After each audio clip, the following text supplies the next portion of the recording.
The Mongol Empire, one of the largest empires in human history, emerged in the early 13th century under the leadership of Genghis Khan. Born as Temujin around 1162 in the harsh steppes of Mongolia. The early life of Genghis Khan was marked by hardship, familial strife, and survival against both environmental and human threats. Orphaned at a young age, he experienced the constant threat of rival clans and the brutal realities of life in the Mongolian steppe. These formative experiences instilled in him a relentless determination, strategic brilliance, and a vision of unifying the Mongol tribes under a single banner. This ambition was the foundation upon which the Mongol Empire would rise, eventually stretching across vast regions of Asia and into Europe. By the early 1200s, Genghis Khan had successfully united the fractured Mongol tribes through a combination of diplomacy, military alliances, and uncompromising force. He implemented a rigid military and social hierarchy, emphasizing loyalty and meritocracy over aristocratic birthright, which allowed the Mongol army to become one of the most disciplined and effective fighting forces of its time. This newly unified Mongol nation was not content with remaining confined to the steppes. Instead, they sought to expand, fueled by both economic motivations and the desire for strategic dominance over neighboring regions. The Mongol approach to warfare was revolutionary. They relied on highly mobile cavalry units, exceptional archery skills, and innovative battlefield tactics that often outmatched more established armies. The Mongols' capacity for rapid movement allowed them to strike unexpectedly, surround their enemies, and maintain logistical supply lines over vast distances, advantages that would prove devastating during their campaigns. The first significant campaigns under Genghis Khan targeted the powerful Jin dynasty in northern China. In 1211, the Mongols launched a full-scale invasion that combined psychological warfare, military strategy, and sheer brutality. Cities were besieged, populations were massacred, and those who resisted faced almost certain death. The Mongols employed terrifying tactics designed to instill fear, such as spreading rumors of merciless killings, using decoys to exaggerate their numbers, and executing captives in ways that shocked their enemies. These strategies were not merely acts of cruelty for cruelty's sake. They were calculated to weaken the morale of opposing populations, forcing surrender without prolonged conflict. In many cases, towns and fortresses capitulated without a fight once the Mongols' reputation for ruthless efficiency became known. Beyond China, the Mongols' expansion continued into Central Asia, Persia, and Eastern Europe. Each campaign followed a similar pattern. The Mongols would encircle cities, cut off escape routes, and offer terms that were either brutally punitive or deceptively lenient, depending on the circumstances. Resistance often resulted in wholesale slaughter, while submission sometimes allowed local leaders to retain nominal authority under Mongol oversight. Historical accounts describe entire cities being depopulated, with survivors often enslaved or used for forced labor. The sheer scale of these conquests and the speed with which the Mongols advanced left neighboring kingdoms and empires in shock. Many rulers underestimated the Mongols, believing them to be barbaric raiders who would be contained by conventional armies, a mistake that repeatedly proved fatal. The Mongols' strategy of terror extended beyond the battlefield.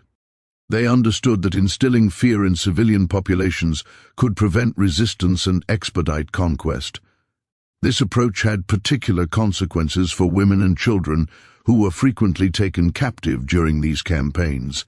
Captives were often used to demonstrate Mongol power, negotiate political alliances, or as a means of replenishing the Mongol labor force.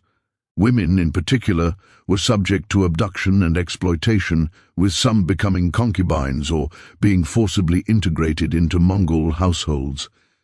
These actions were not isolated incidents, but rather systematic practices that reflected the Mongols' pragmatic yet ruthless approach to domination.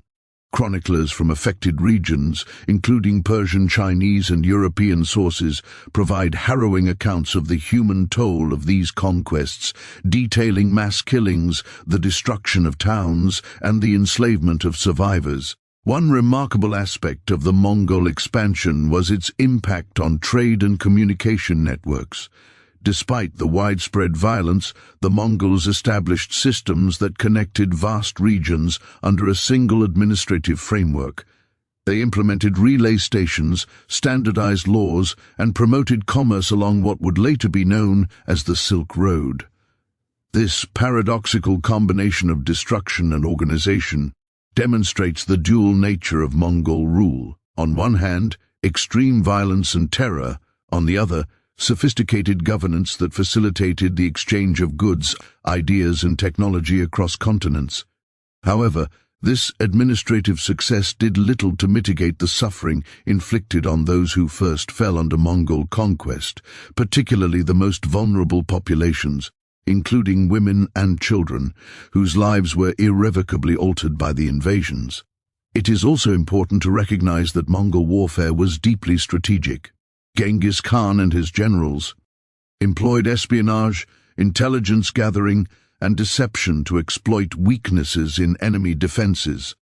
They studied the terrain meticulously, adapted their tactics to suit different environments, and used local populations to gather critical information. The combination of mobility, adaptability, and psychological warfare made the Mongols nearly unstoppable in their prime. Cities that attempted to resist often faced indiscriminate slaughter, while those that surrendered were sometimes spared, though never without the Mongols asserting control and exacting tribute. This calculated blend of terror and pragmatism ensured the Mongols' enduring success in expanding their empire across regions as diverse as the steppes of Mongolia, the deserts of Persia, and the forests of Eastern Europe. Ultimately, the rise of the Mongol Empire was defined not only by its unprecedented territorial expansion, but also by the profound impact it had on human populations. The conquests reshaped the political and social landscapes of multiple continents, leaving a legacy of both devastation and organization. The terror inflicted on captive populations, particularly women, became a defining feature of Mongol campaigns, reflecting the intersection of military strategy, psychological warfare, and cultural practices of the time. By understanding the methods and motivations behind the Mongol rise, one gains critical insight into the broader context of the atrocities committed during their invasions, which will be explored in subsequent sections, focusing specifically on the treatment of women. In summary, the Mongol Empire rose from the harsh steppes of Mongolia under the leadership of Genghis Khan, whose vision, strategic genius, and ruthless ambition unified the Mongol tribes and transformed them into a military powerhouse. Their conquests across Asia and into Europe combined innovative warfare, psychological terror, and pragmatic governance, leaving a trail of destruction that reshaped entire civilizations. The campaigns set the stage for the horrifying treatment of captive populations, particularly women, whose experiences highlight the extreme human cost of the Mongols' meteoric rise to power. The story of the Mongol Empire, therefore, is one of remarkable military achievement intertwined with profound human suffering, providing essential context for understanding the atrocities committed against those who fell into their hands. If you want, I can expand Section 2, The Fate of Women During Mongol Sieges, into 1150 words next, which will focus more directly on the experiences of captive women. This would continue the story. Naturally, the Mongol conquests were not only marked by their unprecedented military strategies and territorial expansion, but also by the widespread devastation inflicted upon civilian populations. Among the most vulnerable were women, who bore the brunt of the physical, emotional, and social consequences of Mongol warfare. Understanding the fate of women during these sieges requires examining the intersection of military strategy, cultural practices, and the calculated use of terror by the Mongols to consolidate power. When a Mongol army approached a city or settlement, its leaders often sent envoys to demand surrender. These demands were rarely made in good faith. Rather, they served as psychological tools designed to create fear and confusion among the inhabitants. The Mongols understood that the perception of inevitability and total annihilation could compel submission. Cities that resisted were often subjected to prolonged sieges, bombardments, and ultimately massacres. In these circumstances, women faced a particular set of threats. They were frequently separated from their families, abducted, or forced into servitude. Entire households could be shattered in the blink of an eye, leaving women to navigate survival under conditions of extreme vulnerability. One of the most immediate threats to women during Mongol sieges was abduction. Chroniclers from various regions, including Persian, Chinese, and European sources, describe how Mongol warriors would capture women for multiple purposes as concubines, domestic laborers, or bargaining tools. Captured women were often integrated into Mongol households or sent to other regions to serve as slaves. This forced relocation was particularly traumatic, as it not only separated women from their families but also stripped them of their cultural, social, and religious contexts. The psychological impact of such separation was profound, with many women subjected to long-term emotional distress and social stigmatization if they were eventually returned to their communities. Sexual violence was another horrific dimension of the fate of women under Mongol conquest. Contemporary accounts indicate that women were frequently subjected to rape, sometimes publicly, as a means of asserting dominance and instilling fear. Sexual exploitation was not merely incidental, it was often a deliberate tactic used to break the spirit of the conquered population. The Mongols were pragmatic in their use of captured women, understanding that such acts could demoralize enemies and solidify their own control. Women could be claimed by commanders, distributed among soldiers, or used to reward loyalty within the Mongol ranks. These acts were dehumanizing, leaving lasting scars on the survivors and their communities. In addition to sexual violence, women often faced forced labor under brutal conditions. Cities taken by the Mongols were frequently stripped of their resources, and women were compelled to contribute to the reconstruction or maintenance of Mongol-controlled areas. Tasks: LD include agricultural work, domestic service, or participation in military logistics, such as carrying supplies. The labor was grueling, and failure to comply often resulted in severe punishment or death. The Mongols' systematic exploitation of female captives highlights the intersection of warfare and social control, with women used as both tools of survival for the conquerors and instruments of psychological dominance over conquered populations. Another significant aspect of the Mongols' treatment of women was the targeted violence against those who resisted. Women who attempted to escape, defy orders, or resist sexual exploitation faced extreme reprisals. Some chroniclers recount instances in which women were publicly executed or mutilated to serve as warnings to others. The Mongols' approach combined immediate physical punishment with broader symbolic terror. The destruction of communities and the targeting of women functioned as a message that resistance was futile. By making examples of women, the Mongols not only instilled fear in their immediate victims, but also reinforced the perception of omnipotence that underpinned their expansion strategy. The cultural implications of these atrocities were profound. Women occupied central roles in the social and familial structures of their communities, serving as mothers, caretakers, and cultural transmitters. Their abduction, abuse, or death disrupted these structures, creating long-term societal instability. Entire generations could be affected when women were removed from their communities or traumatized by their experiences. In some cases, women's forced integration into Mongol households led to the spread of cultural practices across regions, but this exchange occurred under conditions of extreme coercion and suffering. The Mongols' conquests, therefore, had deep and lasting consequences not only for the individual, directly affected, but also for the broader social fabric of conquered regions. Historical accounts provide insight into the scope of these atrocities. For example, Persian chroniclers like Juwayni and Rashid al-Din detail the capture of cities such as Nishapur and Samarkand, where women were taken as slaves and forced into servitude. Similarly, Chinese records describe the abduction of women from northern cities during the campaigns against the Jin dynasty. European travelers and historians who later documented Mongol incursions into Eastern Europe also noted the widespread violence against civilian populations, including women.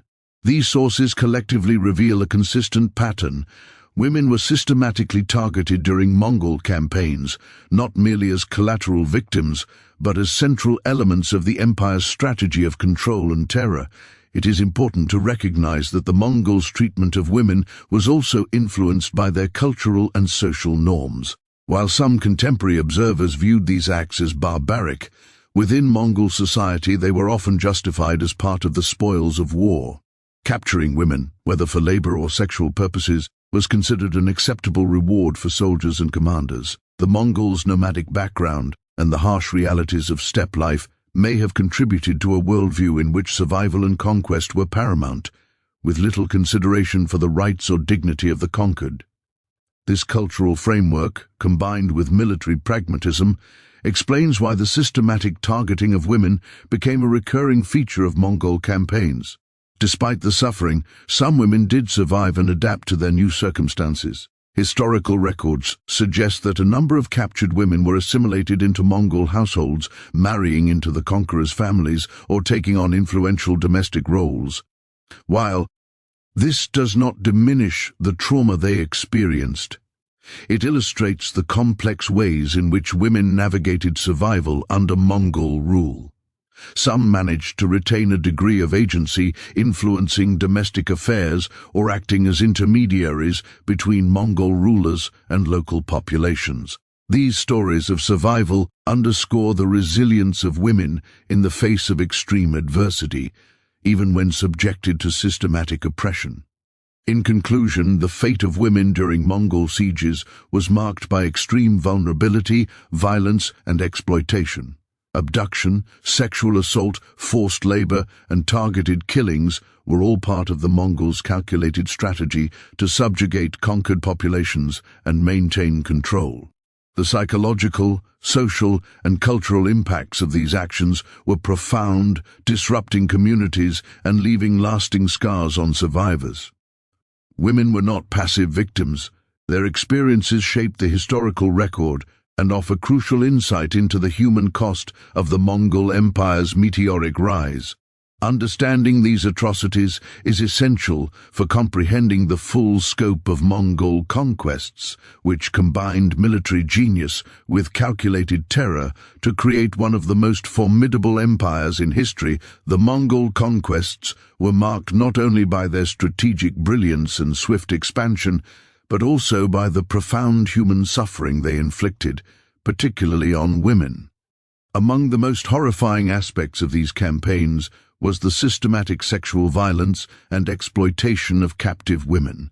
These acts were not isolated incidents, they were deliberate tools of domination, control, and psychological warfare employed to consolidate Mongol power. To fully understand the scale and impact of this exploitation, it is essential to examine the methods, motivations, and consequences of sexual violence during Mongol invasions. From the earliest campaigns under Genghis Khan, women were considered both spoils of war and instruments of political leverage.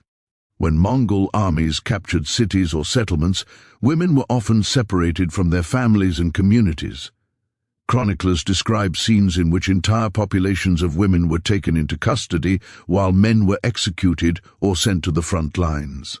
Women's abduction served multiple purposes. They replenished the Mongols' labor force, acted as concubines for soldiers and commanders, and functioned as tools of negotiation or tribute with conquered elites. This systematic targeting of women reveals the calculated and strategic nature of Mongol exploitation. It was designed to reinforce fear, weaken resistance, and reward loyalty within the Mongol hierarchy. Sexual violence was perhaps the most immediate and devastating form of exploitation. Contemporary accounts from Persian, Chinese, and European sources describe widespread rape of captured women during Mongol campaigns. The violence was not random. It was often used to terrorize populations and demonstrate Mongol supremacy. Reports from cities such as Nishapur, Samarkand, and Beijing detail instances in which women were assaulted publicly, ensuring that the terror extended beyond individual victims to entire communities. By humiliating and subjugating women in this manner, the Mongols sent a powerful message. Resistance was futile, and the conquerors held absolute power over both men and women. The psychological impact of such violence was profound, leaving survivors with trauma that often lasted a lifetime. Beyond immediate sexual assault, women were frequently forced into long-term sexual servitude. Concubinage was a common practice, with captives assigned to Mongol commanders or households as part of the spoils of war. These women were compelled to serve in domestic and sexual capacities, often with little or no hope of freedom. Some were used to solidify political alliances, marrying into Mongol families or serving as intermediaries between local elites and the conquerors.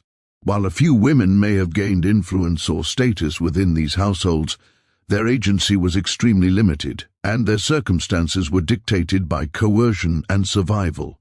The systematic use of women as concubines illustrates how the Mongols combined sexual exploitation with broader strategies of social control. The scale of sexual violence under Mongol rule was staggering.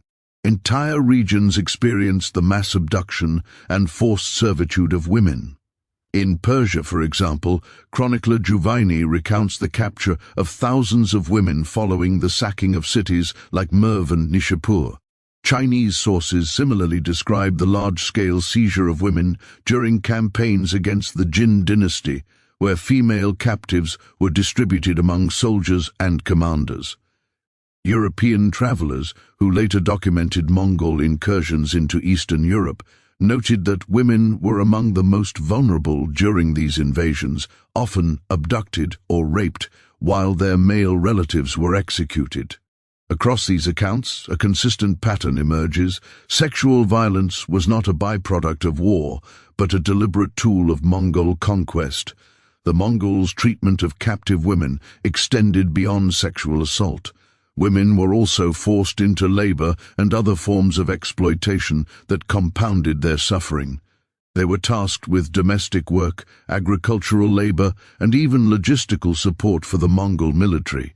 This combination of sexual and physical exploitation highlights the dual nature of the Mongols' approach. Women were simultaneously dehumanized, treated as commodities, and instrumentalized to serve military and political objectives.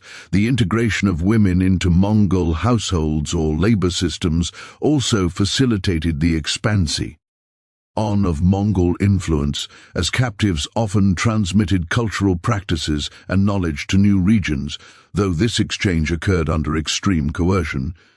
The psychological and societal impact of sexual violence was immense. Women's abduction and exploitation disrupted families and communities, undermining social cohesion and cultural continuity. Children born from forced unions or concubinage faced uncertain status, while surviving women often returned to their communities with trauma and stigmatization. The long-term consequences of these practices were felt across generations, as entire societies struggled to recover from the destabilization caused by the Mongols' systematic targeting of women. The use of sexual violence as a tool of conquest demonstrates how warfare during this period was not confined to the battlefield, but extended into the very fabric of civilian life. It is important to contextualize the Mongols' use of sexual violence within their broader cultural and military framework. While contemporary observers often regarded these acts as barbaric, within the Mongol worldview, such practices were considered legitimate rewards for soldiers and commanders.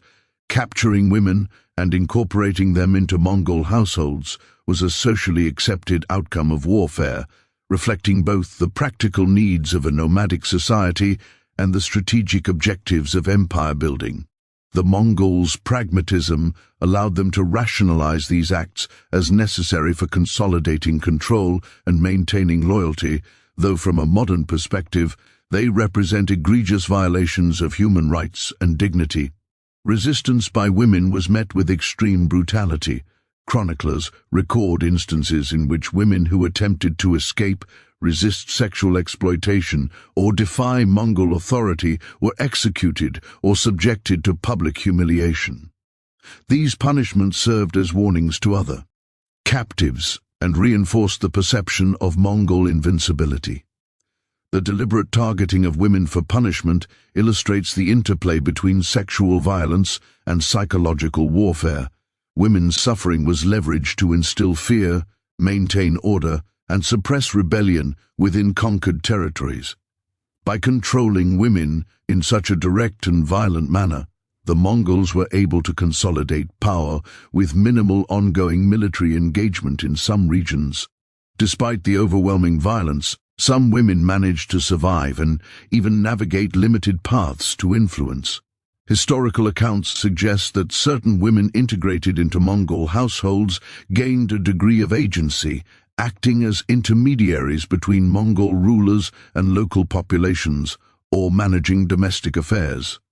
While this does not diminish the trauma they endured, it highlights the resilience and adaptability of women in the face of extreme adversity.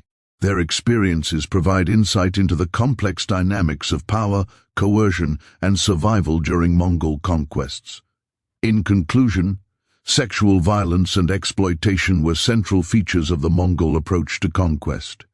Women were systematically abducted, raped, forced into servitude, and used as instruments of psychological and political control.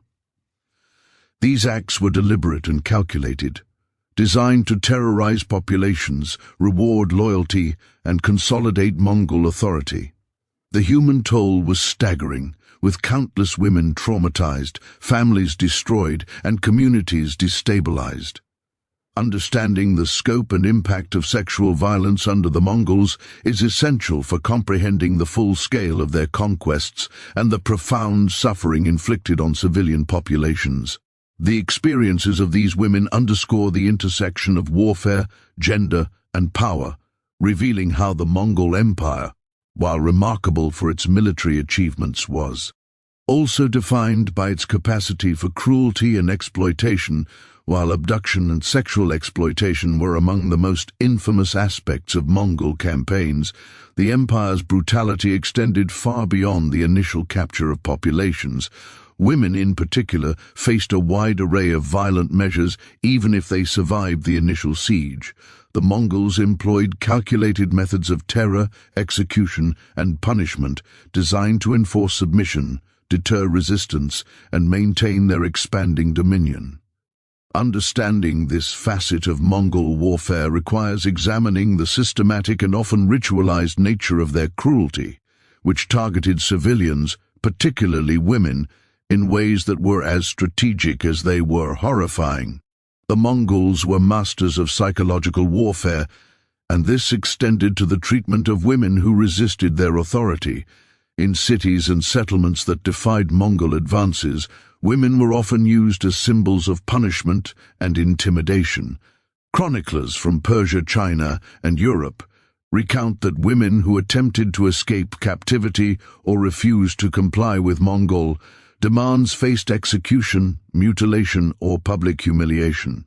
These acts served as both punishment for the individual and as a broader warning to the population. By making examples of women, the Mongols amplified fear, compelling entire communities to submit with minimal further military action. The strategic targeting of women underscores the Mongols' recognition of the social and symbolic power they held. By controlling the most vulnerable members of society, they could dominate the entire population. Mass executions were a common form of punishment for women in defiant cities. In several documented instances, entire populations, including women, were slaughtered after prolonged resistance. The siege of Nishapur, in present-day Iran, is among the most infamous examples. Following the assassination of a Mongol general, Genghis Khan ordered a complete massacre of the city's inhabitants, resulting in tens of thousands of deaths. Women were not spared. Chroniclers describe brutal killings designed to terrorize anyone who might consider resisting Mongol authority in the future. Such massacres were methodically carried out, often using fire, blades, or blunt instruments, and left a lasting impression on surrounding regions, reinforcing the Mongols' reputation for merciless efficiency. Torture was another element of Mongol brutality directed at women. Accounts suggest that captives were subjected to various forms of physical and psychological torment, ranging from beatings to starvation and public degradation. Women who were accused of harboring resentment, attempting escape, or refusing to comply with Mongol orders were sometimes subjected to particularly gruesome punishments. Chroniclers recount that these punishments were not merely reactive, but carefully orchestrated to maximize fear and control. The goal was not only to punish disobedience, but to ensure that the broader population understood the consequences of resistance. The Mongols' systematic use of terror illustrates a sophisticated understanding of human psychology in warfare. Control could be achieved as effectively through fear as through direct combat. The use of women as instruments of terror extended into symbolic and ritualized forms of punishment. In some cases, women were publicly displayed in ways that emphasized their vulnerability and reinforced Mongol dominance. These displays could include forced nudity, public beatings, or binding women in visible locations as warnings to others. Such acts were deeply humiliating and served to communicate the absolute authority of the Mongols over both men and women. By targeting women in these highly visible ways, the Mongols reinforced their role while also destabilizing the social structures of conquered communities, where women often held central roles in family and cultural life. Beyond direct violence, the Mongols also used forced displacement and relocation as tools of oppression. Women were frequently removed from their communities and sent to distant regions to serve as laborers or concubines. This separation served multiple purposes. It disrupted the cohesion of conquered populations, deprived them of caretakers and cultural transmitters, and reinforced Mongol control by integrating captives into Mongol society. Even in cases where women survived physically, the social and psychological impacts were profound. Communities were left without their women, family structures were destabilized, and cultural continuity was disrupted.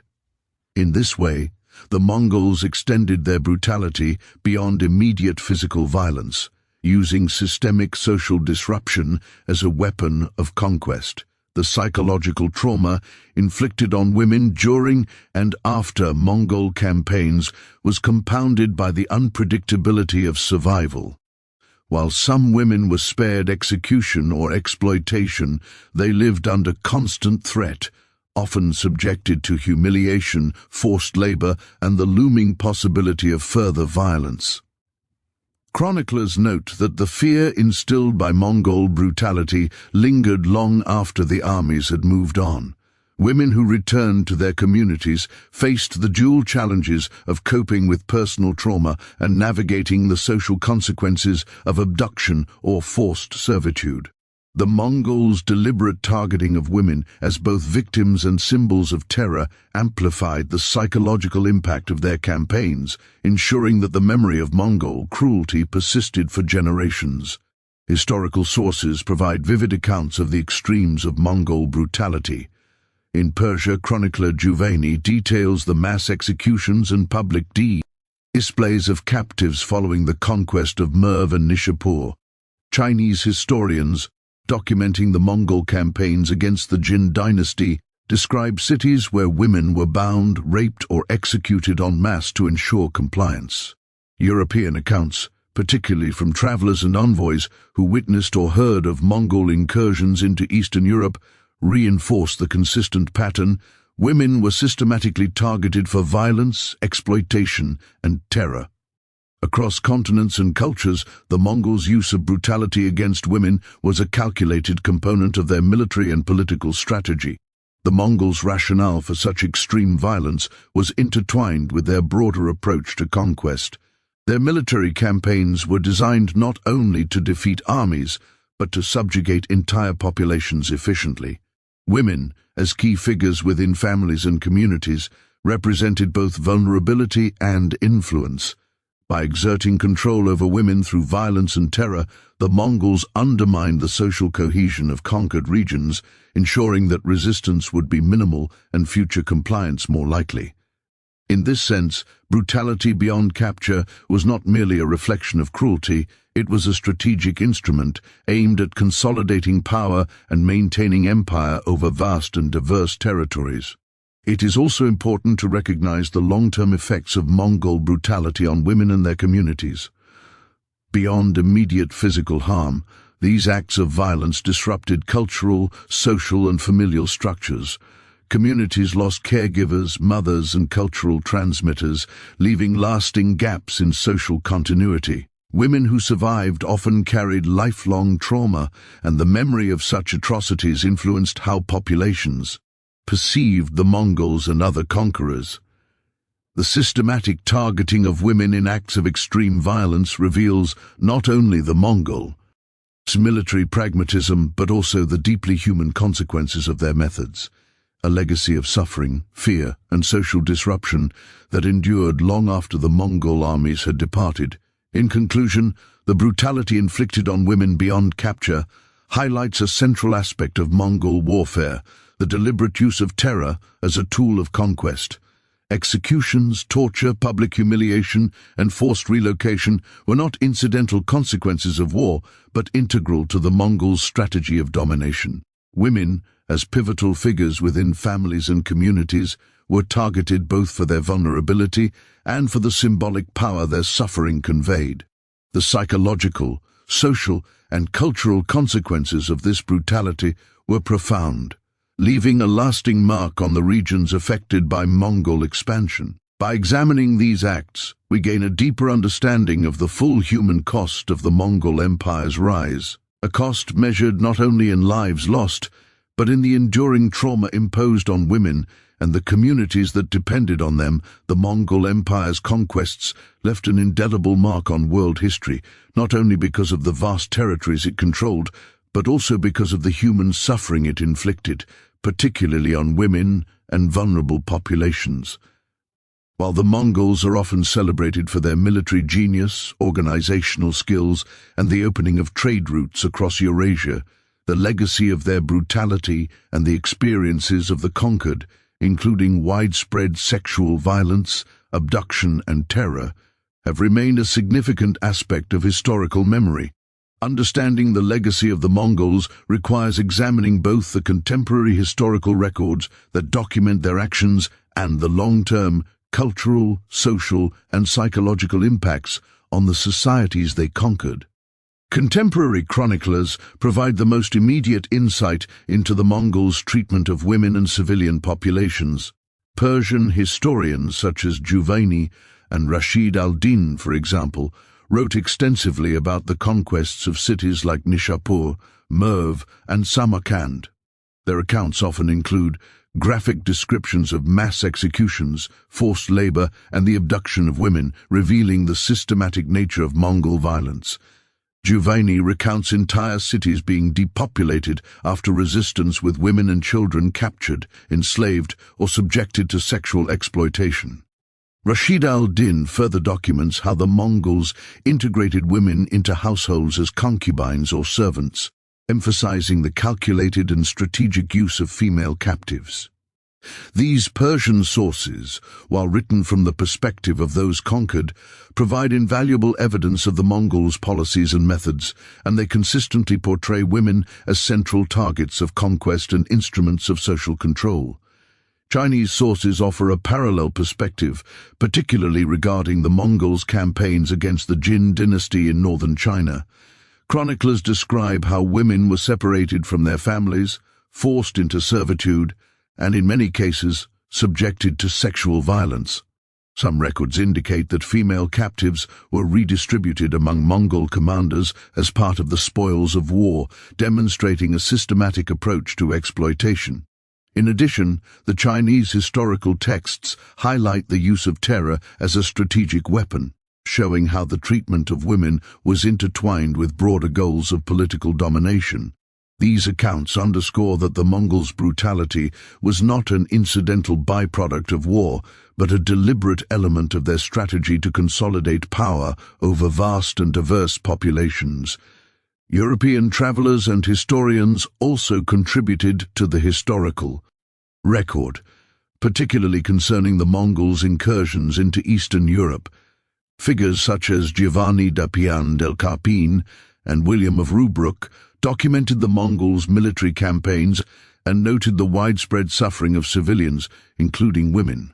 While European observers were geographically distant from many of the early conquests in Asia, their writings corroborate the accounts of Persian and Chinese sources, providing a cross-cultural confirmation of the systematic targeting and exploitation of women.